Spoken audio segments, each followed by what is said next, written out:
Me, Cy Iverson. So Bruiser and I, we live in downtown San Diego. We just love it here, don't we, buddy? I came from a home that was kind of vintage. The chair that I'm sitting in actually was like this, and later neoclassic Ampere chair. So what I did is I have the chairs reupholstered in this fabric that's really kind of modern with the circles, and I welted it in this white vinyl. It's called Marshmallow A Go-Go.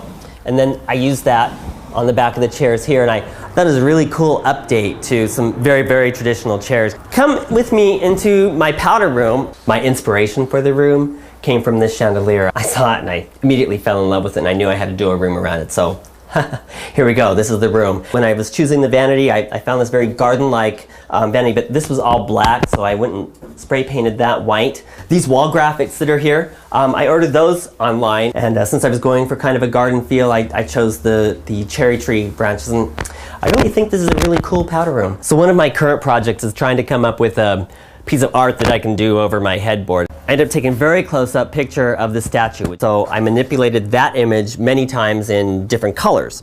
And the concept is to take the image, cut it down to an 8x10 size, and then mount them inside 12 different 8x10 plexiglass boxes. All right, so we're gonna go up the freeway to my office. Come on. So I got into interior design by accident.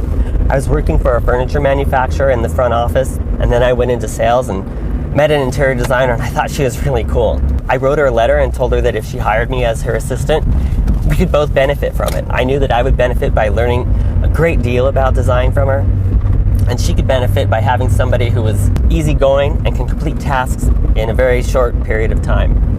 It was really exciting to watch the first season of HGTV's Design Star, and I could tell from the beginning that David Bromstead was going to be up there as one of the final three. Each concept that he comes up with is very different from the last. However, you can see that he has a common thread that flows through them. And I think that's a good way to show your style as an interior designer without overwhelming the client with what you do specifically. A lot of times what I'll do is I'll ask the client to do more than actually I think they're going to. So, if I want them to paint their room eggplant, I'll tell them that we want to paint the room black. And then eggplant ends up being a step back from that, and they're completely comfortable with that kind of idea. So the first project that I came to work on was, there was a group of buildings at this particular hotel. Here's the website here.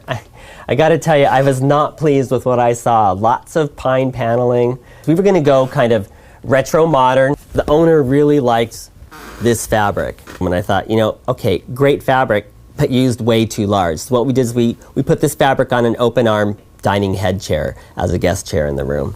This wall covering is actually made for ballrooms, but I wanted to kind of take something that was a little bit quirky and put it in the room and combine like really kind of classic elements with some of this pine paneling. So you can see the wall covering choice on the left and the use of the pine paneling. And then here in the foreground you see a little bit of our open arm chair.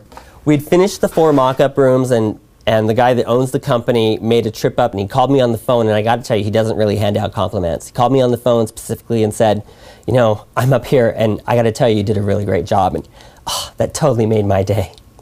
How would I deal with a harsh critique?